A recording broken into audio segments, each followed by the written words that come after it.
in Morristown. So what we had been told, relative to your, in answer to your question, is we had been told that they had selected times when we wouldn't be killed by predators. For example, when they sent me to the time of the dinosaurs, they sent me to the time when there were no meat-eating dinosaurs. They sent you to the time of the dinosaurs? That's new. That one you didn't tell me from before. Well, the first probe that we did from Morristown, when they turned the hologram on, I found myself walking along a red earth ridgeline, kind of like Sedona, but maybe a little bit closer to like Flagstaff, Arizona. And when I got to the crest of the hill, I looked over to my right, and there was this huge valley in which these large, long-necked dinosaurs, I think they're from the group called sauropods, were chumping on the grass. And when we came back, Jack Pruitt explained that they sent us to a time when all of the dinosaurs were vegetarian. And he said, but listen, if either a meat-eating or a plant-eating dinosaur had stepped on you, for example, with its big feet, can anybody tell me what would have happened? And we said we would have seen a shadow go over us and then see the inside of a dinosaur's foot, and then we would have seen the inside of a dinosaur's foot lift off of us and see the bottom of a dinosaur's foot moving away, and then we would have been fine. And he said, that's right. In fact, I answered the question. Mm-hmm. And Jack said, yes, Andy, that's right. In other words, a lot of the chronovision probes were just being done as a spectral phenomenon, not as physical teleportation. Okay. But then when the chronovisor was synthesized with the teleporter, by the time I was, for example, sent to Gettysburg in 1863, I was physically sent there. So by 1972, they had synthesized the teleporter with the chronovisor, and we were physically being inserted in past events, and we were physically jumping as well to future events. But that was through that one jump I took to the future that was physical, that I can remember, there may have been several, was done from the Stargate device that they built at the Cerritos Cultural Center by summer of 72. I understand that you didn't fully, you walked out into the field, so you didn't complete what they wanted you to do, that your mission, let's just call it. Well, you mean in Gettysburg? Yes. Well, I was supposed to go. It was basically what had happened was my father and I were interacting with Dr. Sterling Colgate, who is went on to a distinguished career in astrophysics at the Los Alamos National Labs. But in those days, he was doing stuff at the laboratory level in both New Mexico and New Jersey. He was actually taking the teleporter to relocate at Curtis Wright to relocate to New Jersey to work at the time lab there in East Hanover. And the opportunity to go see Lincoln give the Gettysburg Address was kind of a treat that was given to me because I had served well in the project. My dad and Dr. Colgate confronted me at the time lab in East Hanover and said, do you want to go to Gettysburg to see Abraham Lincoln give the Gettysburg Address? Do you want to go to 1863 to see Lincoln give the Gettysburg Address? And I said, geez, I don't know. See, every once in a while they would confront you with something in the project that was kind of like intimidating, like jumping off the high dive at the swimming pool. Okay.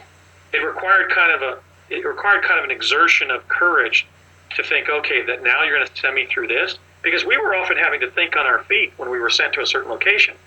I mean, this is like the 3rd, 4th, and 5th grade, and yes, I was a child with an IQ of 187. Yes, I was a kid who was so psychic that I could always guess the card right every time the teacher drew one card out of a stack of 52 cards. But since I had been through this time travel stuff in the chronovisor, for example, where they said they could always see us, but I spent, for example, several nights sleeping in this god-awful tenement in the Five Points neighborhood of New York City around 1900. I had some real stressful sojourns out there in the time-space continuum. So when he said, do you want to go to 1863 to see Lincoln give the Gettysburg Address? He said President Lincoln give the Gettysburg Address. I initially said, no, you can go there if you want. In fact, he had already been there. So subjectively, from my dad's experience, when he had previously been sent there, he had seen me there. So he knew I was going to go there at some point. And so did Dr. Colgate, because when I said initially, no, I don't want to go there, my dad, standing in the lab that day, clearly knew that I was destined to go there because he had seen me when he was sent there to that same day. And so Dr. Colgate said, well, let's give Andy a few weeks to think about it, Ray, and then we can come back and you can ask him again. So the next time he took me to time lab at East Hanover that Dr. Colgate was supervising, which wasn't a very big facility. It was only about the size of like 2 high school chemistry labs. They had this plasma confinement chamber that Colgate was using to insert us in the past. I agreed. Dad said, Valerie will dress you so that you're dressed like the people of that time. And there I went. I was dressed as a Union Bugle boy, and they sent me to Gettysburg.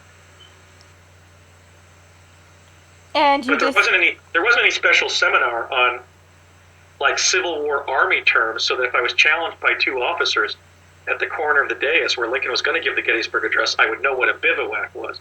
The bivouac was apparently the encampment that my regiment would have been at. They would have been bivouacked, near Germantown, Pennsylvania, or whatever.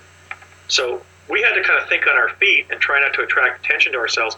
And the principal thing we had been told is avoid arrest and imprisonment or any kind of incarceration or confined spaces, because we're going to have to send the portal in to pull you out sometimes. That's really good advice. Avoid being arrested. Yeah, they wanted us to always be, the default thing to do was just to walk away from something so you were in some field, excuse me, so that they could extract us and get us back to the present. And that was clearly our objective as well, because it was scary in the sense that it's not like you were a kid from New Jersey who had hitchhiked to California or, even hitchhiked to Pennsylvania. You were a kid from New Jersey who was in Pennsylvania in 1863. So, we knew the seriousness of what we were doing, and it was very intimidating in terms of worrying that, hey, I might not get home. So why did you not, so you went out into the field, though, rather than going to see Lincoln. Why did you do that? Well, the 2 Union officers were questioning me intently in the corner of the stage. And so after the guy said, son, are you a little bit touched in the head? Have you seen too much of the fight? And I said, yes, sir. And then they both laughed, and I walked away.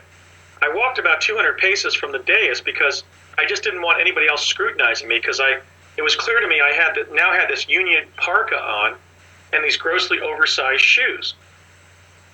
So I realized I was dressed in clothing that I had not been outfitted in back at the time lab in East Hanover, and I had already received the scrutiny, actually initially, of 2 ladies standing on the left side of the dais there who were kind of whispering about me behind their fans, like I was a carpetbagger or something, because they were clearly looking at that I was dressed as a Union Bugle boy, but with men's brown street shoes. So they must have thought I was a local kid or a carpetbagger who had taken clothing from the combat fatalities and so forth, excuse me, in Gettysburg, which is back in July of 1863. So, early July of 63.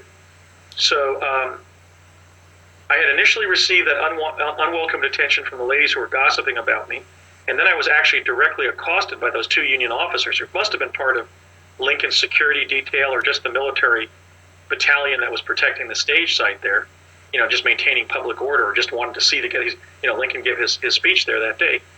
So I intentionally walked away and just stood there waiting to get back to East Hanover. And then when I popped into view back I had like this Kundalini effect, and the immersion in the device kind of wore off, and I found myself back in the plasma confinement chamber back in East Hanover.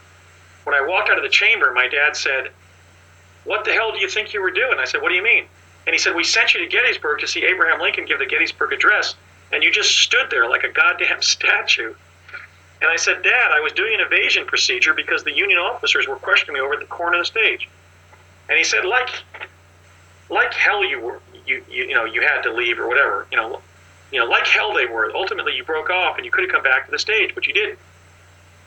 Then later, I started questioning about what he had experienced there that day at Gettysburg, and he said, "Yeah, I went in there too. I was there. I was dressed as a farmer, and I looked over to my right, and there was my number 3 son, but he was a couple years older than when they had sent me to Gettysburg.